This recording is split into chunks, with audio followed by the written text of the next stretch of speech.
தமிழ்நாட்டு மக்கள் விரும்புகிற, பாட்டாளி மகிழ்ச்சிக்காரங்க விரும்புகிற நல்ல கூட்டணி. அதுவும் என்ன சொன்னார், வயதானவர் நான் கூட்டணி அறிவிக்கும் பொழுது வயதானவர்கள் கூட குதிச்சு மகிழ்ச்சி அடைவீங்கன்னு சொல்லியிருக்காங்க. அதே மாதிரி ஐயா சொன்னாங்க. கூட்டணி பற்றி பேசுறதுக்கு ஐயாவுக்கு அதிகாரம் இருக்கா, அன்புமணிக்கு அதிகாரம்? முழுக்க அதிகாரம் ஐயாவுக்கு. நான் உங்களை கேட்குறேங்க, இந்த கேள்வி நீங்கள் கேட்குற தவறான கேள்வி. இதுவரையிலே எல்லா தேர்தலிலும் கூட்டணி கையொப்பம் பெற்றது கலைஞர் காலத்திலிருந்து,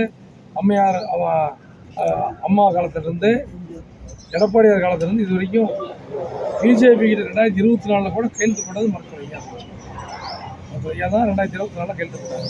சென்னையா பக்கத்தில் இருந்தாங்க. அப்படிங்கும்போது அவருக்கு நான் அதிகாரம். தேர்தல் ஆணையம் போயிருக்காரு சின்னையா, தேர்தல் ஆணையம் போயிருக்காங்களா, அதை பற்றி உங்களுக்கு? ஏங்க இப்போ ஒரு பெரிய தலைவர்கள் அவர் அவரோட மூமெண்ட்லாம் நம்ம சொல்லிட்டு போனால் நம்ம சொல்ல முடியும். இல்லை, இப்போ இது அன்புமணி பின்னாடி அமித்ஷா இருந்து செயல்படுற மாதிரி சொல்கிறாங்க, பிஜேபி பின்னாடி இருந்து இயக்குதுன்றாங்க. கொஞ்சம் கேட்டு சொல்லல, எனக்கு தெரியாது. ஏன்னா உங்க நிர்வாகிகளே நீங்க திமுகவோட கைக்கூலின்னு சொல்லிட்டு இருக்காங்க, பதிவிட்டு வராங்க. அது உங்களோட கருத்து?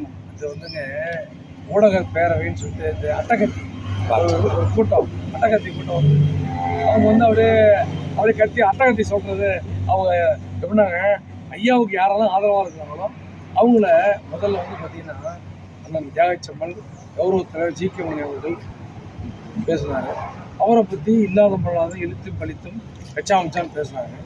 இப்போ என்னுடைய மனசு தாங்க முடியாத நான் சில கருத்துக்களை சொல்ல வேண்டிய சூழ்நிலையில் இருக்கிறேன்.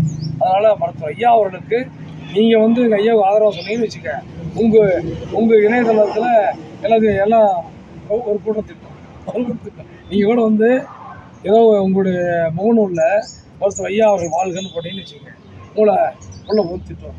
அதுக்குன்னு ஒரு கூட்டம். நேற்று பேட்டியில் உங்களுக்கு அச்சுறுத்தல் இருக்கிற மாதிரி சொல்லியிருந்தீங்க. உறுதி அச்சுறுத்தல் இருக்கு, உறுதி அச்சுறுத்தல். நீங்கள் 2 பேரும் சேர்ந்து இல்லைன்னா சட்டமன்ற உறுப்பினரை ராஜினாமா பண்ணுவோன்னு சொல்லியிருந்தீங்க. அதான் வேணாம்னு சொல்லிட்டார் ஐயா. நான் கூப்பிட்டு கடுமையாக சத்தம் போட்டு வேணாம், அதெல்லாம் பண்ணக்கூடாது. மக்கள் நான் கொடுத்த சீட்டு, மக்கள் அளித்த ஓட்டு, 5 ஆண்டுகள் நீங்கள் அவங்களுக்கு சேவையாற்ற வேண்டும் என்பது அவர்கள் உனக்கு இருக்கிற கட்டளை. அதை பற்றி பேசக்கூடாதுன்னு சொல்லி மாநாட்டிற்கு அன்புமணி அழைப்பு விடுவோம். கட்டாயமா, நிச்சயமா. தொடருடைய ஆனால் அன்புமணி இல்லாமலும் அவர் வருவார். கண்டிப்பாக நேரில் போய் கொடுப்பீங்களா ஐயா? ஏங்க கட்டாயம் கூப்பிடுவோம், நிச்சயமா. அவர் எப்படி எப்படி அவர் இல்லாமல் நாங்கள் எப்படி? எங்களுக்கு எல்லாம் அவர் தாங்க, எங்களுக்கு எல்லாமே அவர் தானே. எதிர்காலம் அவர் தானே, எதிர்காலம் அவர் தான். அதுக்காக நிகழ்காலத்தை நாங்கள் கடந்து தானே போகணும். நிகழ்காலமும் முக்கியம், எதிர்காலமும் முக்கியம். நீங்கள் சொல்கிறீங்க அவர் உங்கள் பதவி பறிக்கிறாரு, இது உங்கள் பதவி அவர். நான் கேட்குறேன், ஒரு ஐஜியாக இருக்காரு, அவர் டிஜிபியாக ப்ரொமோட் ஆகிறாங்க. அந்த ஐஜி இருக்கிற இடத்துக்கு காலி இடத்துக்கு ஒருத்தர் நியமிச்சு தான் ஆகணும்.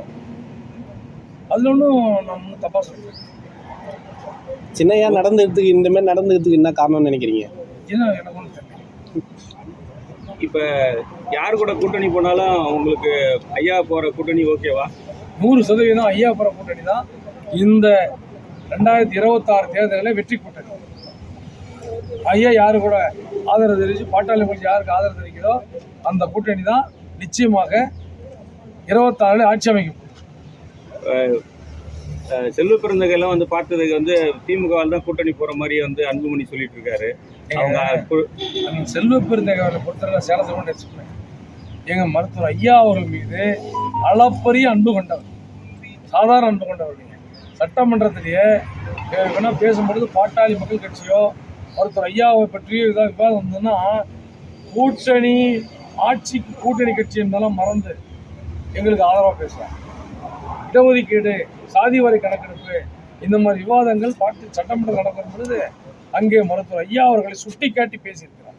இது நான் சொல்லல, வரலாறு அவை குறிப்பில் இருக்கிறது. அப்படியேப்பட்ட ஒரு தலைவர் இங்கே கடலூர் போகிறாரு.